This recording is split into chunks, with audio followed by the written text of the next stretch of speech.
So online here with me, I've got Thomas Afilani and Mike Bowers, and they contacted me with a story of a historic treasure site that the FBI had swooped in on, but since then, there's been some new things happening with the FBI and whatnot. So with that, Thomas and Mike, take it away. Tell us about this treasure story, and then what's happened with the FBI coming in. Okay.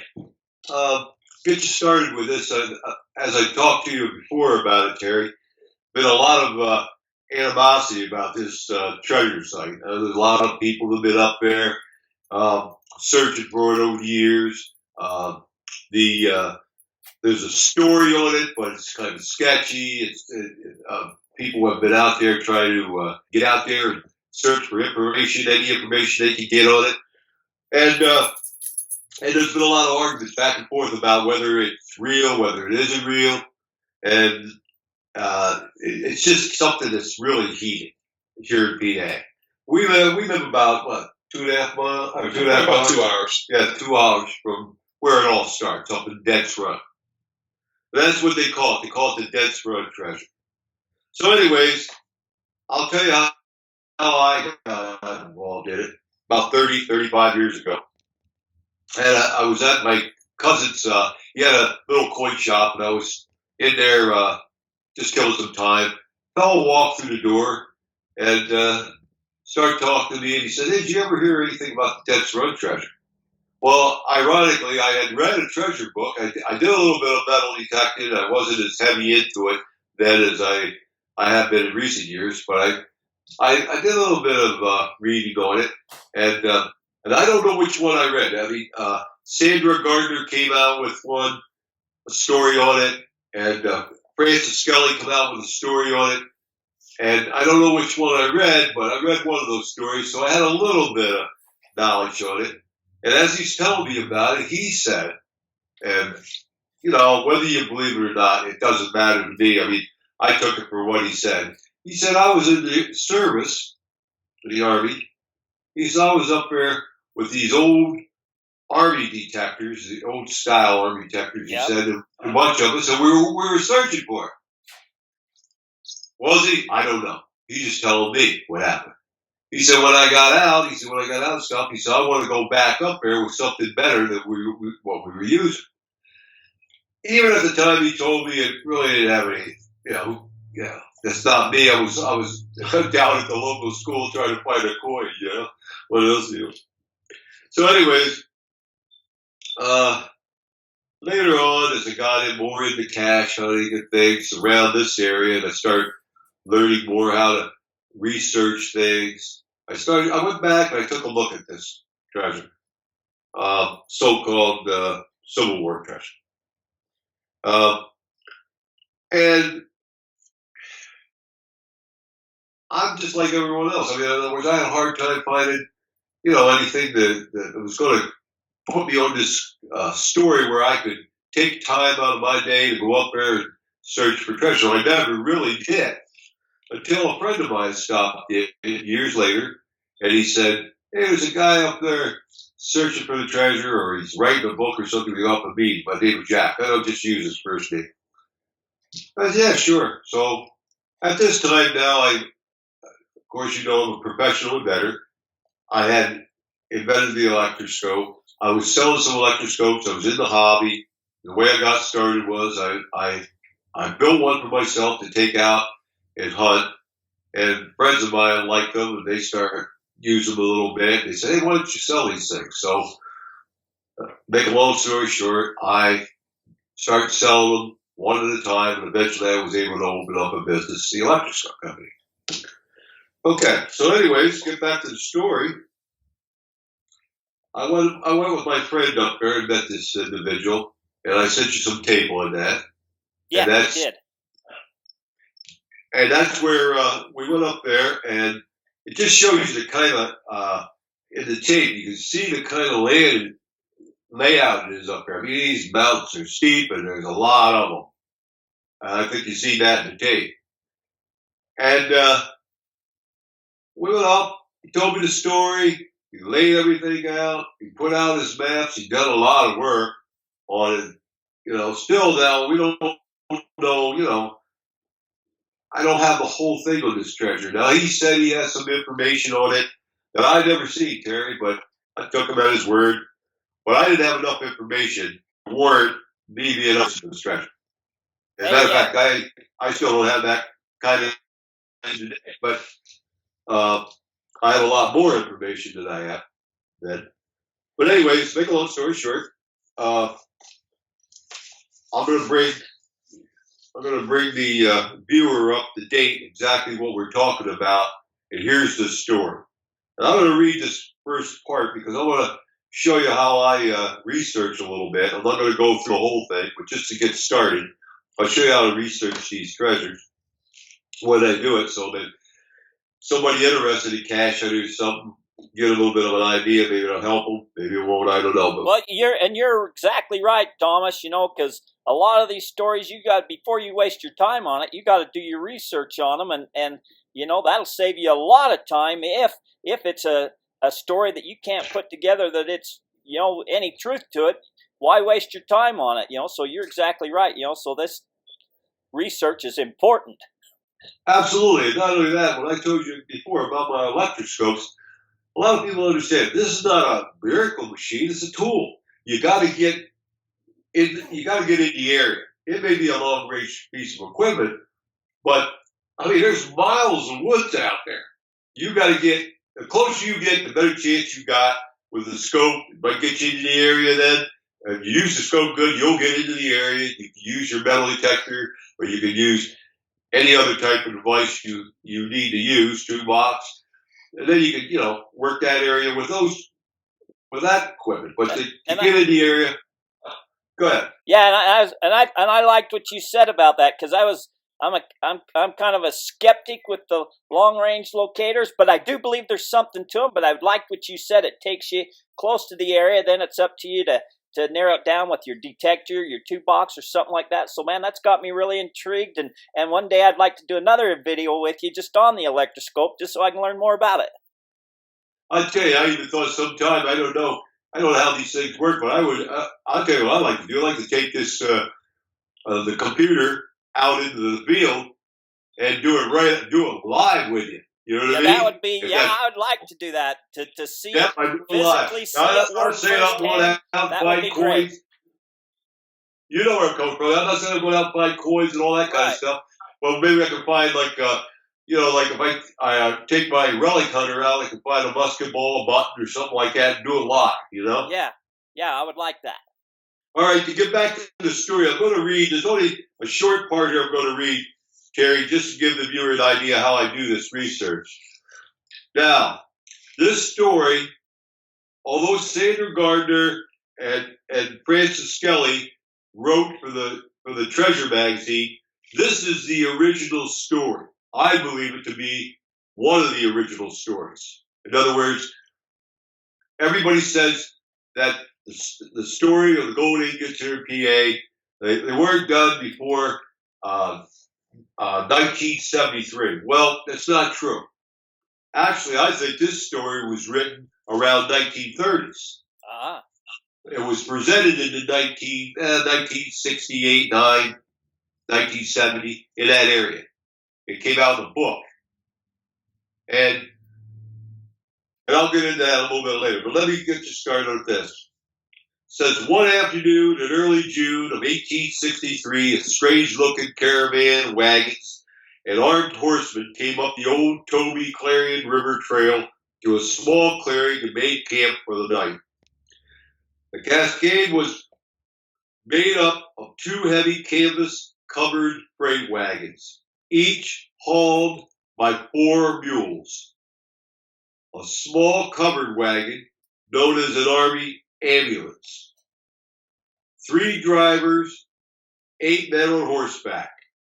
Concealed beneath the wagon, the freight wagons, was a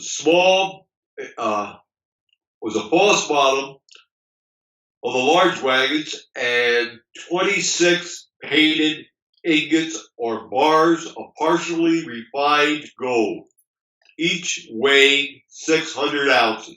That's troy weight. So Troy rate's 12 ounces to the pound. You divide it into 600, it comes up to 50 pounds. So each bar is 50 pounds. And worth $10,000 each. And this is where I'm going to stop it right here. See? All right. Just in that one sentence right there, I'll show you how I do my research. First thing I want to know is these freight wagons. You know, I heard there's a lot of treasure hunters, those wagons, they can't do that rough terrain. They can't haul that kind of weight and everything like that. Well, in the stories that they read, that most of the gardeners have read, they read standard gardeners or they read Scully's, they always say they have one freight wagon. Here it says two, and this is an earlier date, right? Yeah. So that's 650 pounds each. I don't think those wagons will have any problems. Yep. Here's a picture. It's called a Studebaker wagon. The Studebaker wagon, and they also say about, those wagons didn't turn good or anything like that, but I'm going to just give you real quick. They had small front wheels, and that allowed more play so they could turn the axles on them. They also had wheels they were made to negotiate roads, bad roads, and that and it goes on to say that without sinking into axle deep. In other words, they seem to be able to negotiate these bad roads. So all that stuff I tell you about these wagons, it don't hold up as fast.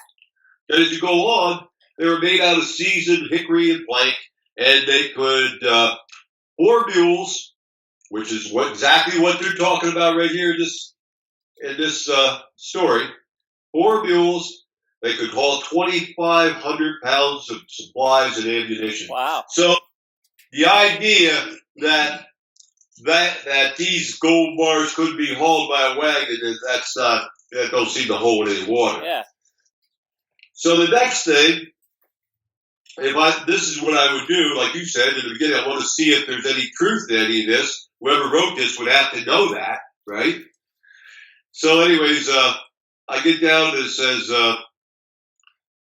okay, it's talking, it said worth about $10,000 each, these 50-pound bars. Well, when I go to Francis Skelly's or Sandra Gardner's, especially Francis Skelly's, when I add up what he says they're worth, he's something like $67,000 a bar or something like that, because he's taken the price of what gold is of that day, of the time, which is 1973, and he's figured it out and put it into a story. Yeah. Right? Yep. Well, they all do that. All those writers do that. Yep. So if they all do it, why would this story do it? Yeah. So this story said worth about $10,000 each. See? Well, $10,000 each. Now, I don't know if you know this or not, but if you go out and you look up what gold is worth from 1879 to 1933, it had one figure, $20.67. And if you do the math, you'll come up to about $12,000 per bar. They say $10,000, but that's definitely within the realm. The point being is this.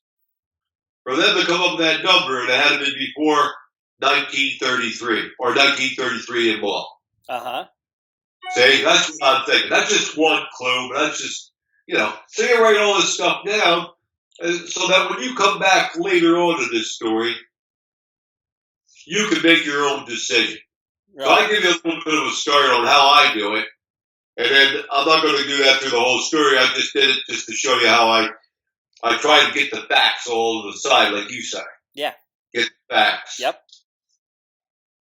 All right, so anyways, they end up going to a place called Ridgeway, which is about 7 miles outside of St. Mary's, and they stay for a night. They go in and look for this is the the Army lieutenant, which there's three main characters, I should say that off that.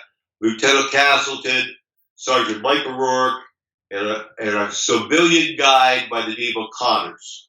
Well, O'Rourke and Lieutenant Castleton go in to a tavern, and they're looking for some quinine because he has problems. He has fevers and stuff like that from malaria.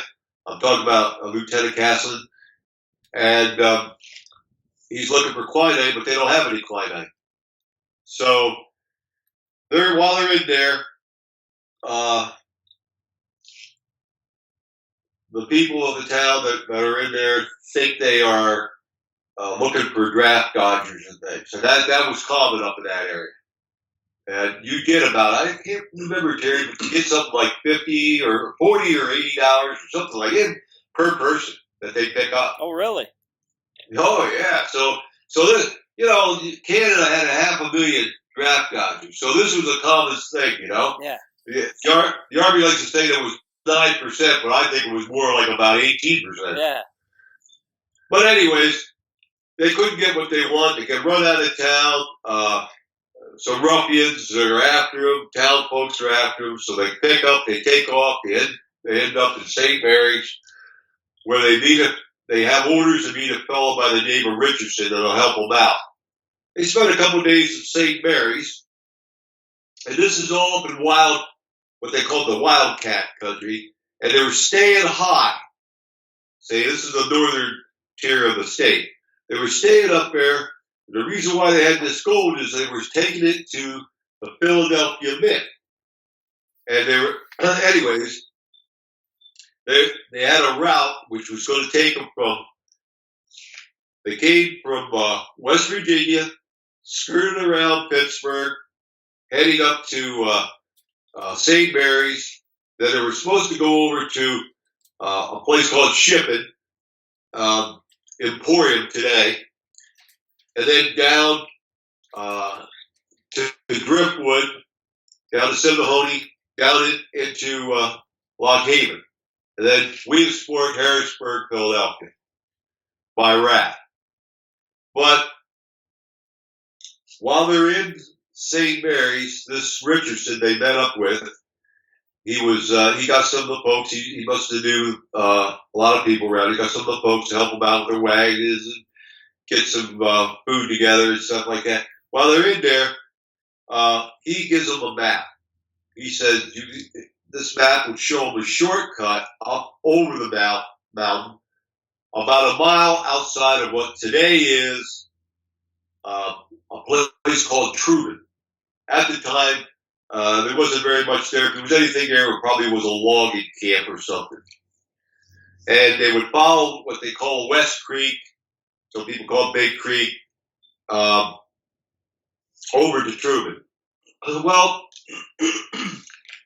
they get over that Truman. They stay for a couple of days there. They're going to go up over the mountain. They head up and they pick up a guide who's supposed to help them go over that direction. Head up over the mountain. The guy doesn't really know, he gets so far he don't want to be there, so he takes off and leaves them where they're at, So Connors, which is the civilian guide, O'Rourke, which is the sergeant, and the lieutenant, they really don't know where they're at up there. And they're going around in circles. And the lieutenant gets sick. He's going in and out of fevers with this malaria he has. And the command falls down to the sergeant, which is not a good leader. And there's a lot of arguing going on and all this, as the story tells you. They head down, they get to a fork in the road. There's 3 forks. They go down one fork in the road, goes to a dead end. They turn around, come back up, go out another fork in the road, dead end. They're not going anywhere here. They roll around about 12 hours out in the woods. They're crossing their same. They see their wagon trail. They're crossing their same tracks. They're lost. So, to make a long story short, the three main characters get together, the lieutenant, the sergeant, and the guide, and they come up with a plan that the guide would take two of the men. He would go down to the closest house that he could find or people that he could find, and he would tell them what's going on up there and get some help and go up and rescue them. Anyways, he takes off with two men. He goes down. They follow a creek, and he goes down this creek. And here's his statement, which is in this story. Now, they're supposed to have an inquest after this was over with, and he was supposed to tell the story of what was going on. And basically, he said, Connors said later that when he left, Castleton and O'Rourke were arguing whether they should try to carry all the gold or part of the gold, bury it. And that's when he took off.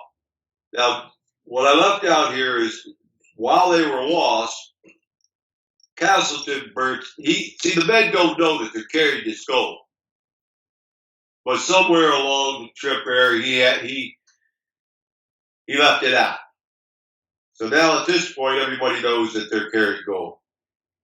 But anyways, here's a statement by Connors at the inquest.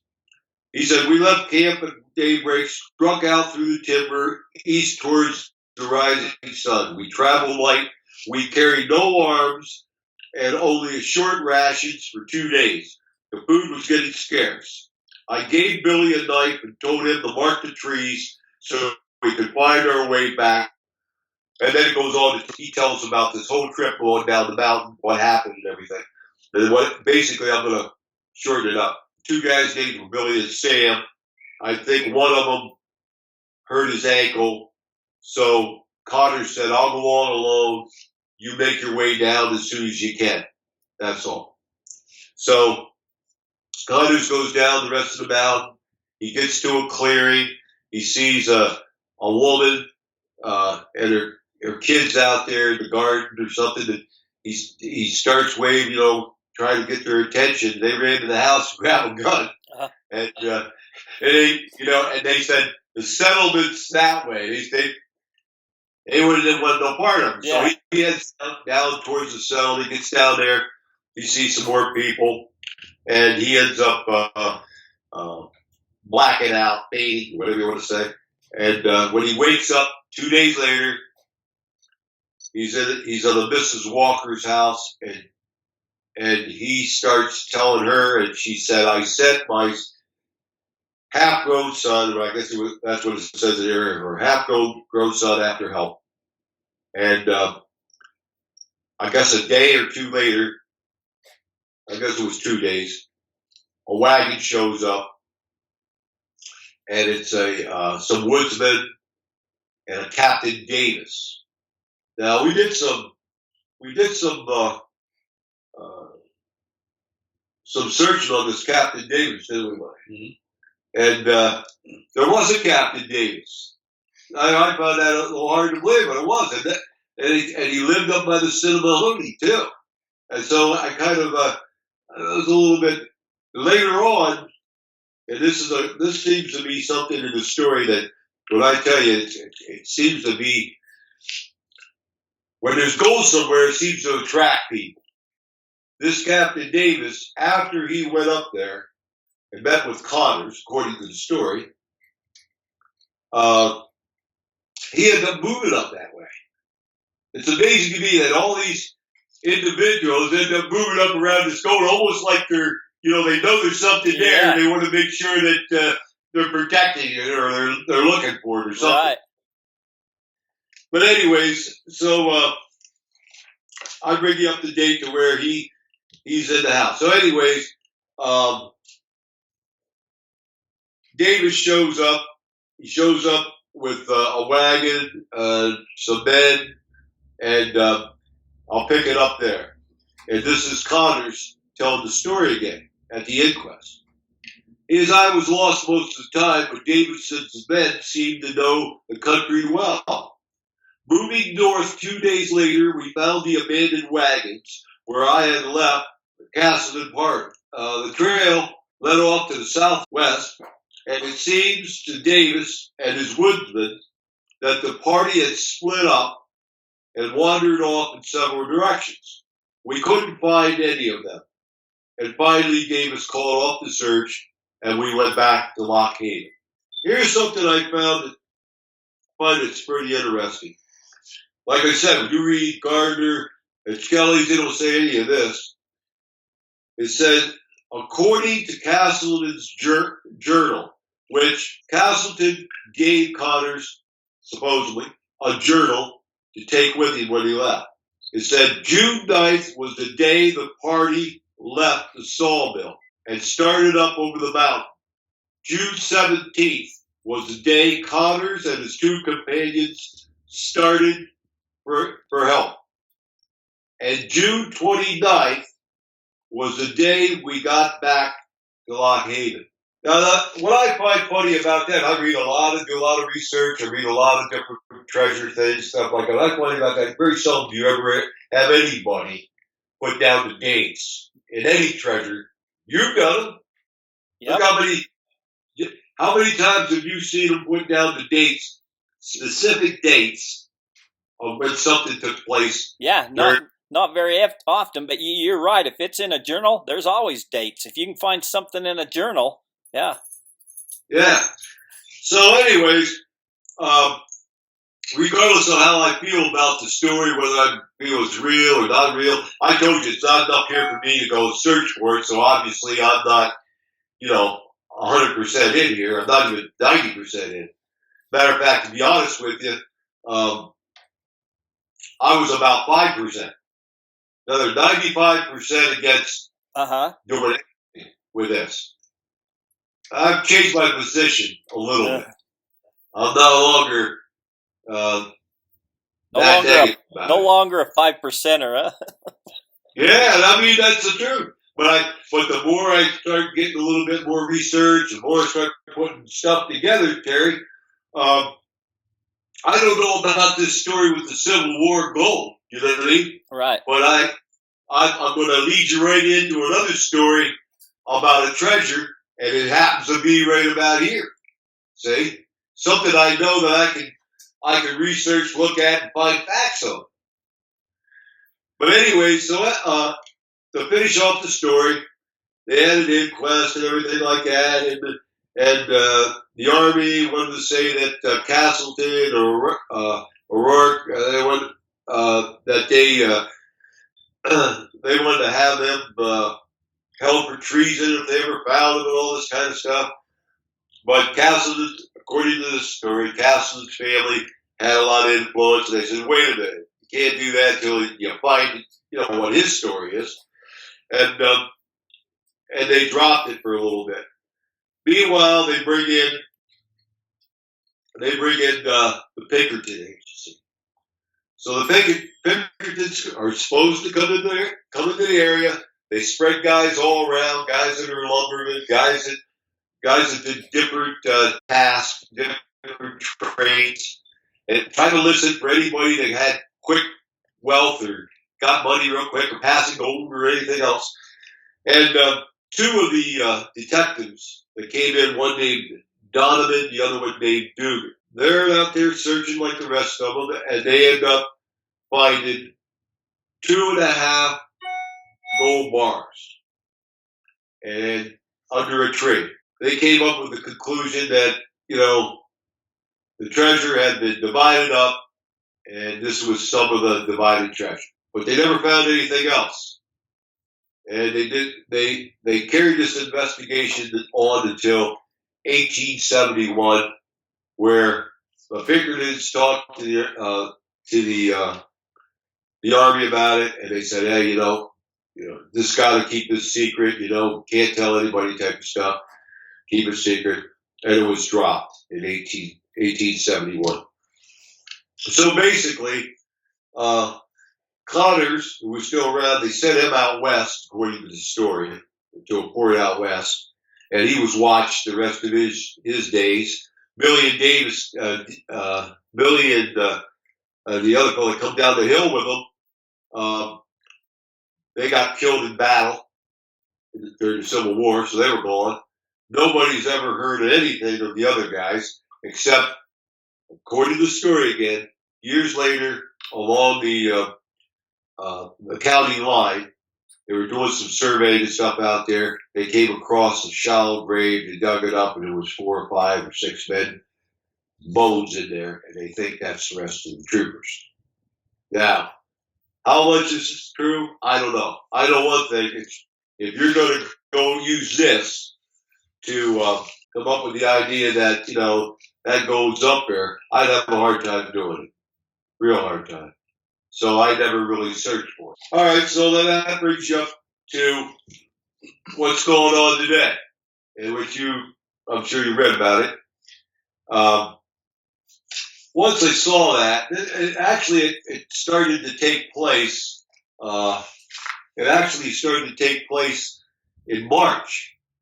In March, the FBI, it comes out. Well, a friend of mine, I tell you what, I was working in my shop doing some embedding, and a friend of mine stopped by. The same fellow that came by years ago when we went up to see Jack, look at his research. And that was, my goodness, Terry, that's got to be about 12, 15 years in that area. Mm-hmm. He stops by and says, "Hey, did you hear that the FBI are up in Dents Run looking for that gold?" Go on the internet, checked it out. I did. And then, you didn't hear anything for a while. Well, I knew that this fella said, I knew he was searching for it. He's head of a group called Finders Keepers. I don't know how you pronounce it, but I think it's Dennis Parada. If I mispronounce it, I apologize to him. I don't know him. I've never did any business with him. But I have seen him out there before. I have read out on the internet some of the things he did, or he's looking for the gold, some of the things he was doing, and his story. His story, Mr. Pereira's story, is that he was working at a store, a furniture store, something like that. And anyways, a fellow came in with a map, gave him a map. It was a map of where this gold's supposed to be. Well, he had searched for it a number of years before and had given up. And now he had this map, and he didn't do anything with the map right away. And I guess one of his friends or somebody told him, say, hey, let's go look for this gold or something. You have a map, why waste it, or something on that order. Either way, he picks up the hunt again. And I don't think he knew it was going to be 12 years or whatever number of years it was that he was going to be out there looking for this. Right. Yeah, he had a map, and he's going to the area where the map is leading. See? And that's the area he's searching. Well, you and I, Terry, we know all about treasure maps, I'm sure. Yep. Yep. I've had a few of them. Yep. But in either case, he's got this map. So he's out there looking around, and he finds what he believes to be some evidence of some Civil War artifacts, and then he's searching around looking for a larger signal and stuff like that. He finds a place where he's getting a signal on one of his detectors, I guess, and he goes back with some high powered stuff. I'm thinking 2-box, that type of stuff. Uh-huh. He might even use some ground penetrating radar. I'm not sure. I never talked to him about it, but I'm sure that he used whatever he could possibly use to try to get a signal. Right. So,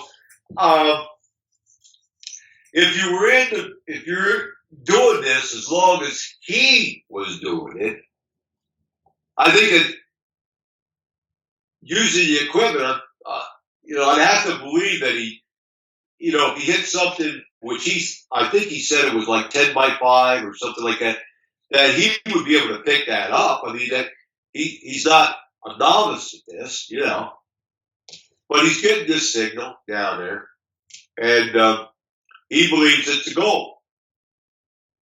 So then he started drilling some core samples, and I'm pretty sure I read where he said he came up with some gold on one of his core sample drills. Now, prior to that, he had told the state, which is the natural resource department up here that watches the forest stuff, he had told them that he found this gold and he wanted to dig for it. Well, it's not that easy in Pennsylvania. Anywhere, it's not that easy on public lands.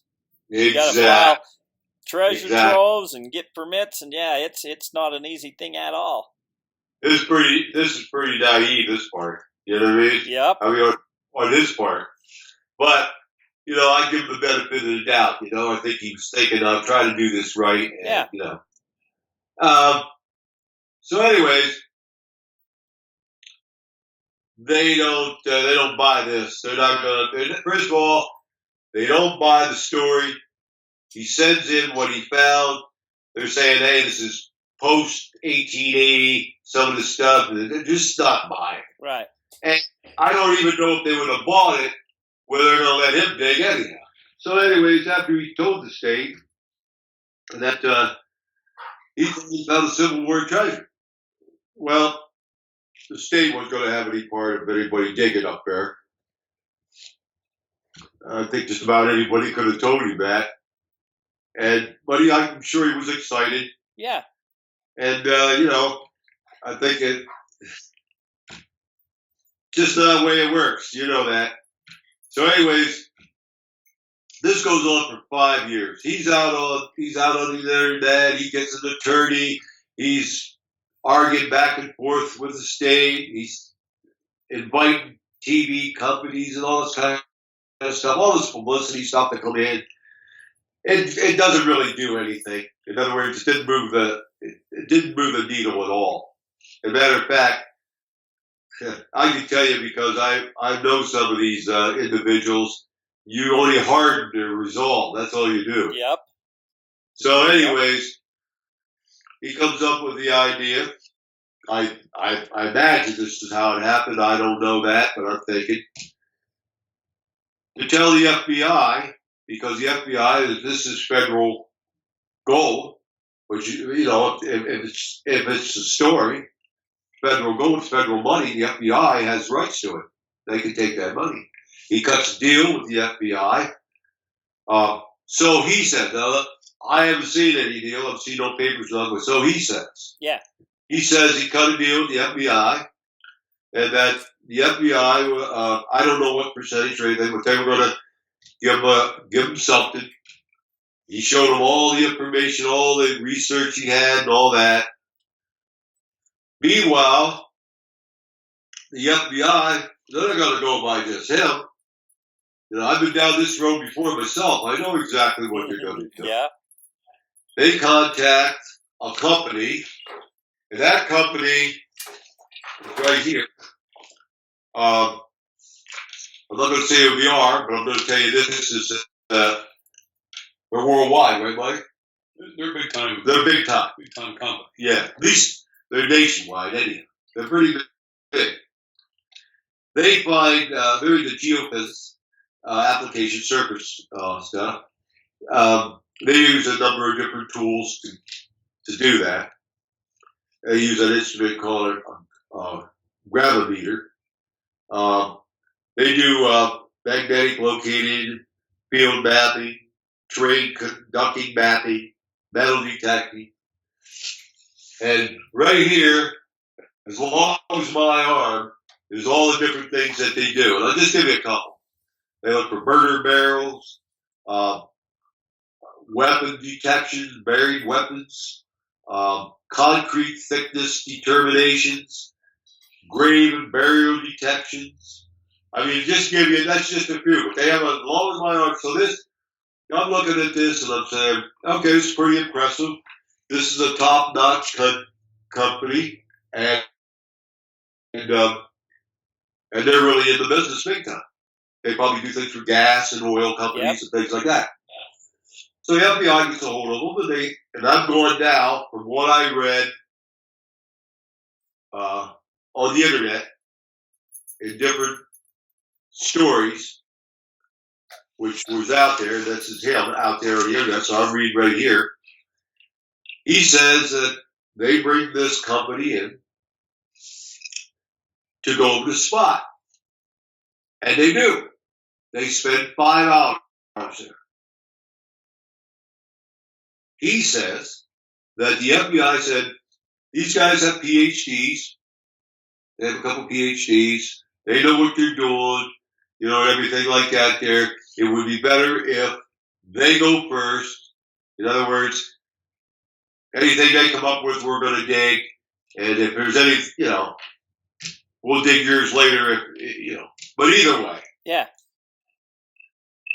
So the company comes in. They spend 5 hours, like I said. They do the survey. And then they come out and they say, and I don't know how they know this. I have my thoughts on this, and I'll tell you in a second. He's saying that they said there's 7 to 9 tons of gold and silver down in this, where he's getting a reading. And there's 2 other places right below where he's getting a reading, not very far. That's an extension of it that he missed. 3 or 4 foot down. But the other one is 8 foot down. Okay. So, he's got this deal with them. And they're going to go up there. They end up going up there in March. It's snow on the ground. It's cold up there, man. You know what I mean? Up there, that's the wilderness up there. They're in there, and anyways, he says in there, things didn't go as planned. Now let me lay this out for you. He goes with his wife, himself, and a writer, a guy who was writing either a book or an article on him. They spent 6 hours in the car waiting for the FBI to dig this stuff up. See. Meanwhile, the natural resource people of the state, they're in their trucks waiting. In other words, the only ones that's going up there is the FBI. Yeah. So after 6 hours, they come down. They said, well, according to him, we're 3 foot from getting to where we want to go. And he said, well, we got about 3 hours of daylight. They said, we're cold. We're going to wrap it up. So he went home. So now he's saying that when he went home, the next day he come back, he sat in the car for so many hours. I don't know exactly, but so many hours in the car, the same routine again. Eventually they came down and brought him up to the site. He said they went up and he looked down the site and it was nothing but a hole. And he said, I felt like a fool, you know, wasting these people's time and all this kind of stuff. There ain't nothing there. That's a tough pill to swallow. Yeah. So, on the internet, he's taking a beat, you know, I mean, he's on some of these forums and stuff. I got to read some of that. Mike got to read it, taking a beat. I mean, these guys are wailing. In other words, you're going after a treasure that doesn't exist, you know what I mean? The FBI come out with a statement said they didn't find anything, you know, they didn't find, let me get the right wording. They didn't find what they were looking for. And he takes a beat out there. And that beat goes on to that. So 6 months goes by, and then this comes out. Treasure Hunter challenge FBI over dig of legendary gold. That's probably the one you've seen. Yep. And in there he has a number of people who saw things. And I'll tell you, the people up there are pretty observant because that's the way they are in all these little towns around here. They don't miss nothing, see. I don't want to use the word nosy, but hey, You know what I mean? Yeah. That's the way it is.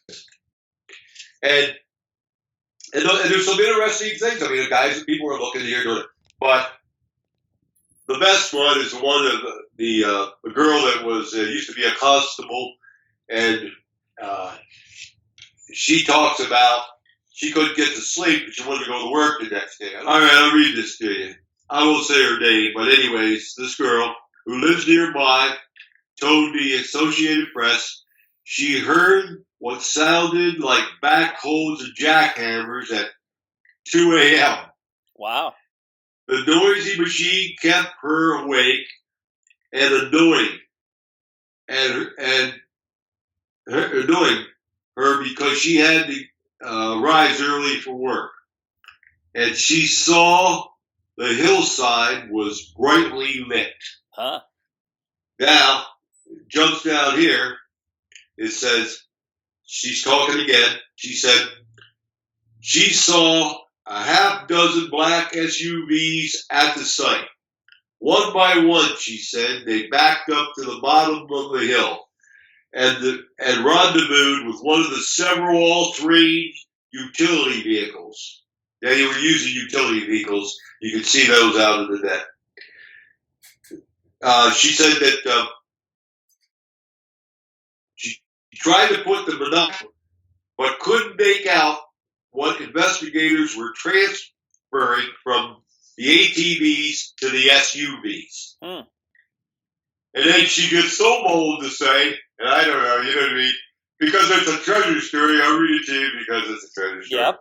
Even so, I know they found gold, she declared. I know they found gold. And they were being sneaky. Anyways, and they had some other neighbors that were witnesses or people who live around the area. And they did close down the road where they were working for 5 hours. Which is, you know, the one thing I'll say about this there, even though I tell you all this stuff, I mean, even though they kept in the car, they kept the state people in the cars, even though they cut down the road, even though they might have had SUVs and they might have had all-terrain vehicles bringing stuff down. I mean, you could, you know, there could be a reason for all that. Doesn't mean they found gold. And I'm not saying they found gold either. I'm going to take them back to their word. They said they found nothing. Yeah. But I'm a treasure hunter. Yep. You're a treasure hunter. Yep. Now here's the skeptics. Excuse me. The skeptics who are talking about, who are beating him over the head about this story. I said, whoa, forget the story. The story plays very little in this game. And I'll show you what I mean. You get a phone call from a woman, she calls you up, she said, hey, Terry, I heard you have a metal detector. Would you come over to my house and look for my wedding ring? You get over to the house, and she said, I lost it right there in the rose garden. You go out to the rose garden, you're out there 10, 15 minutes, you get a hit, you dig down, and she said it was a gold ring. There's a gold ring. She said it was 14K. You wipe it off, it's 14K. You go back up to the house, you miss it. I found your wedding ring. She looks at it and says, that's not my wedding ring.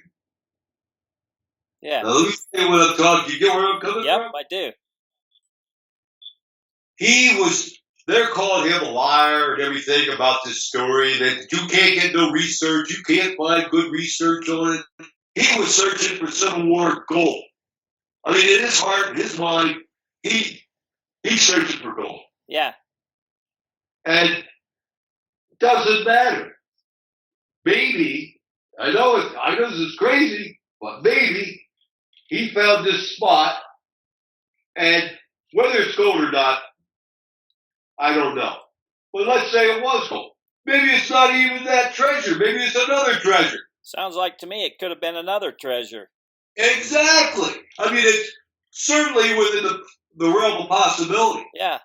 Instead of beating him up, forget that. Yeah. The hunt starts right here where he and this other company. Here's the thing that I'm bringing it all up to a conclusion here, and I'm going to end this story with this here. Well, I'm not going to end the story, but I'm going to tell you where I'm coming from. As a treasure hunter, I'll believe the FBI if they said it. Okay, who am I to say that there was anything in that hole? They said there wasn't. Okay, that's fine with me. I have relatives that are in law enforcement, and I'm going to believe. But as a treasure hunter, I do believe this guy knows a little bit about detecting. Yep. He's used several different types of detectors. The company, international company, that went up there and did it, they're doing jobs all over the country, all over the world, maybe. They went up and did it.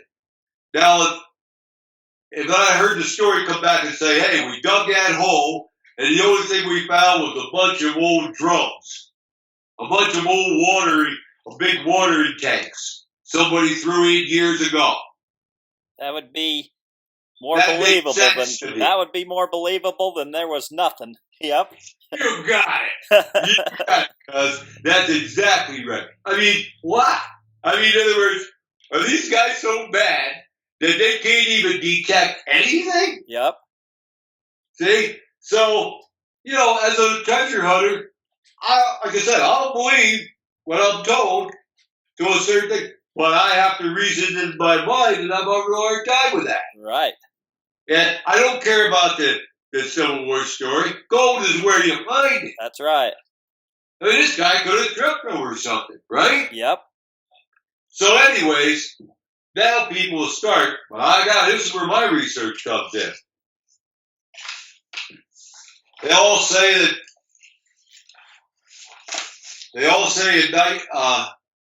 was 1973 where that story was told, and maybe that, like I said, I gave you reason to believe that I thought at least 1933 that was written, but I think it was even earlier than that. First of all, you have to go out and you have to do your research, and what I did is I looked at everything that any type of treasure, any type of large denomination, and I just didn't take it around the Dents Run area. I took it out as far as Ohio, where you had mortgage raiders over in Ohio stealing stuff. You had the first train robbery over in Ohio at North Bend, 1866. They never found those guys. I was thinking of all types of different things, even though they're 300 or 400 miles away. I'm thinking, could a treasure got here? And then what I did is I went out and I researched, was there a treasure at all? In my research, and others have researched too. I'm not the only one who knows it. There's a couple good researchers out there that know this. They haven't taken it as far as I did that I could see, but they know this. One treasure that I could find in all the papers around. You have the Camden County Press. You have the Clearfield papers, local papers around that area somewhere. The only one could I find. It was on a fellow by the name of John Nyhart. Says the two clay diggers of Lock Haven have returned to still keep search for the hidden treasure of John Nyhart. Not John Nyhart's hidden treasure, for John Nyhart. In other words, he was either employing these guys or he was in with these guys looking for this treasure. He says, on the big run. Now that's a clue for guys who want to go out and look. This is where it's at. What you want to do, you want to find where John Nyhart lived up there years ago. He lived up there in 1898, and he lived on the big run. So I'm giving you a lead. Maybe there's something would come from this. We hope they will find it. And then nothing, Jerry. No more. You don't hear anything anymore about any treasure up there, and I don't care how long you look. See? Yeah. That's it.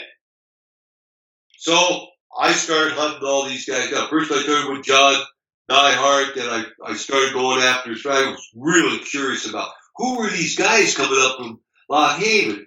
Because you got to realize this. This is 1898, 1900s. I mean, it's a 2 hour by train, 2.5 by train. I think it was like $1.25 or something per person to go up. I found him maybe 4 or 5 different places. I don't think he ever made over $1 or $2 a day. I'm talking about John Dyer. Yeah. He was a farmer. He had a farm up there. I mean, this is country that, I mean, properties aren't worth very much at that time up there. They were in the wilderness. And I find him, okay, he was doing some lumbering, he made $2, you know. And then he did some road work. He made $1 for the day. Until I hit 1903. Now, up to that time, 1903, he's married a woman. This is before he married a woman called Amanda Nyhart. And she used to put an ad in the paper about she wanted to lease some land. Her and John wanted to lease some land for other farmers that wanted to put stock on there and stuff like that. So that went on for about 3 years, up to 1902 or 3. And then the ad don't run no more. But in 1903, August of 1903, I found nowhere where they had any money or anything. They didn't have a reverend up or a church up there. And it says, the interior of the church has been made very inviting through the kindness of Miss Nyhart, a Presbyterian lady. She refurnished the church August 1903. Wow. Yeah, and there's more. Huh. If you do the research, in other words, she was going to do the church completely over. She did put rugs in for this guy. All that the newspaper man said that, you know, it was awful nice of her to do this. All the other ladies loved her for doing it. I don't know where she came up with this wealth to do this. Yeah, you don't do that making $2 a day, man. You come up with some money somewhere. Yep. You got it. I think I found out the 2 guys that were coming up, see, which were see, he was originally from Lock Haven. So he had a couple of friends coming up. And these guys that were coming up, they called them clay diggers. Everybody was a clay digger back then. If you had a spade, you were a clay digger. But anyways, I think I found one of them. I found in 1923. It was in the paper, but I found it in a Bible when I first found it. And Terry, I knew right away. He had a guest list. I knew right away who was on that list because I thought I knew all the players, you know? And here's what it says. Celebrate golden wedding, Mr. and Mrs. And I'm not going to say who it is, of Logington. Wedding for half a century was to receive a neat sum of gold and silver. Date 1923. And I'm looking down at the list, and who do I see here? But John Dyer. You know what I mean? Yeah. And so I'm not saying this is 100%. Right. But I also went on to the individuals that I thought that were with him looking for this treasure. Before this time, before 1903, they all were ready. I couldn't catch up to them later on in the census, the 1910 census, but they all owed. One of them died. See? But his son was with Nyhart at this golden wedding anniversary. So here's a scenario that might have happened. Maybe all fiction. Well, it can't be all fiction because I've done the research here. Yeah, Terry, what'll happen is You can go out and research on the internet. You're going to find some of this research. Some guys have got to the part where it talks about John Nyhart searching for the treasure. And I even believe one or two guys might even put a little bit of a connection there with Dents Run, which I can't do that because I don't know. But I think, but here's my argument. They weren't coming all the way from Lock Haven, taking the train 2.5 hours, paying that kind of money, which was a lot of money for them in those days, all the way up there to search for a jar of coins. Right. Yep. Search for something big. Yep. Using Johnson bars and stuff, Yeah. And to go back to this golden wedding where it says, neat sum of gold and silver. That's 1923. 1923, there wasn't anybody giving anybody gold and silver around these parts. I can tell you that. I do tons of research, and usually in this area, because, this is where we find, we're looking for treasures, looking for coins and stuff like that, places to hunt with our metal detector. And I never saw that before ever. So I went out and I checked out the same neat sum of gold and silver. Matter of fact, Mike did. And we found it used a lot in the government. You're right, Mike? They used it. They would refer to something that like it would be, let's say, $100,000 worth of whatever. And they would say, a neat sum. Or they would say there was a neat sum of gold and silver. There was $150,000, $200,000 worth of gold and silver. They would use that terminology, but they used it right here. Wow. Neat sum of gold and silver. So it wasn't like he just gave them a fork. Something. So anyways, this leads me to believe that maybe possibly that they found some of it. Maybe they didn't find all of it, and it's all still waiting up there. Either way, I'm going to wish the best of luck. I hope that somebody takes up what I'm telling you right here. It's a hot lead right here. You at least got to check it out, And they'll say, well, why don't you check it? I'm in the treasure hunting business. I'll never check out all the leads I got. I don't even have to go 10 miles from here. I know that exact same feeling. I have people call me all the time, come help me on my treasure lead. Well, I don't even have time to do all my treasure leads, let alone yours. I know that feeling. But anyways, I put it all together, and as you've seen it, I'll just give you a rough, we only have so much time here to talk about it. So I only give you a rough idea of what I've done and things like that, or the research. And there's a lot there. But to get back to whether anybody found any gold or not, I don't know.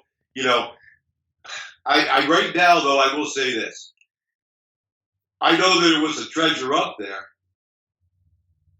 I don't know if it came from the Civil War or if John Nyhart knew a little bit more about it. I don't know. But I can say this. This Civil War treasure story that they said only stopped at 73, I believe was written somewhere in the 30s, and it came, a lot of people don't even know where it came from. It came from a fellow by the name of, if I get this right, William H. Plank. I think that's correct. Is that correct? I believe so. William H. Plank. He was the supervisor of the tannery in Latonin in 1910. And he was an amateur historian. He loved to write stuff down about the area because he lived in Elk County. Ah. So his cousin got these papers later on after he died or whatever, and he put it into book form, into a paperback book. It's very rare. I have one. Cool. So, anyways, so just to put that in perspective, if that is real, that gold, yeah. I work, at mines every now and again. I do industrial work, so I'm at power plants, mines, and things like that. And one time I was at a mine in their gold room where they was purifying the gold and smelting it into bars, and they smelted them into 24-pound gold bars. It was 999, pure. And when they got finished polishing that, they let me hold one, and they says, you're holding $440,000 right there in that 24-pound gold bar. Now that's when gold was, I think, around $1,000 an ounce, something like that. You know, Yeah. so that's just one 24-pound gold bar. You're talking a 5 by. You're talking a lot. You're talking a lot of money there. Where you bet the FBI would swoop right in there if this is real and get it. But what makes me mad about the whole deal is I want to know about it and where did that come? What's the history of that gold, man? They need to release that to us if it's true. If this story's true, where did that come from? What's the history of that? The deal. It's like it goes back to like I told you about. You don't know you don't have an idea where it comes from. Well, they already dug it up. But let's say they would have dug it up and it come up shiny bars. Well, that would be the Civil War gold because the Civil War gold was, it wasn't refined. It wasn't 24 or 22K or anything like that.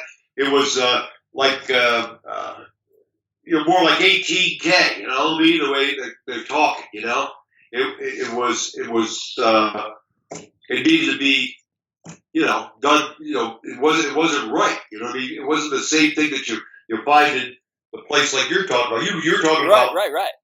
But 22K. Was there some marks on it? Was there, any history there when they dug it up? Anything that would have given a telltale clue of where it come from or why? There might not have been. Don't know. We don't know. But what I'm saying is that's why you can't beat the guy up. I agree with you. I agree with you. It's immaterial. Yep. Because, but myself personally, I'm dumbfounded at the fact, I guess this is possible. It always comes in the realm of possibility, right? Yep. I'm dumbfounded by the fact that finders keepers were there for, they found the place 5, 6, 7 years ago. And they were sure that there was something. Now, he says he's sure there was gold there. But my goodness, I would think that he had enough, to know that there's metal there. He had enough, experience. And for them to bring in this other who's getting big money. They're not coming in for nothing. They're getting big money. Yep. And they dig a hole and they don't have anything in it. Yep. I don't know, man. I agree with you. I'll believe the FBI because they said it. But I'll tell you what, I don't know if I'm all in. What do you think, Terry? Man, I appreciate that information because it's an interesting story because I didn't know anything about the Dents Run Treasure, and so thanks for sharing that with. But before, you said that you had some documents or a story that you put together on that you're willing to share with the guys. Is that still? Yeah, that's what I basically told you right there. I gave you the name John Nyhart. Ah, okay. Or even say it even better, John G. Nyhart. Okay. See, this way you don't get confused. So yeah, let me ask you this. So, do you have a paper that you'll send to people your information if they email you, or? Yeah, they could. If they want to email me, I'll send out a paper with this whole story. Okay. I'll send them a story for it to be free of charge. Just email me and I'll get a story. I'll get it out to them. So anyway, that's the story right now from down here in close to Dents Run. So I appreciate this because Thomas, it's making the rounds now on the internet with all this, and nobody really knows what the story is. So for you to bring us up to speed and your research on it and the possibilities of what it is or what's happened, thank you. Hey, thank you, Terry, for having me. That's a wrap.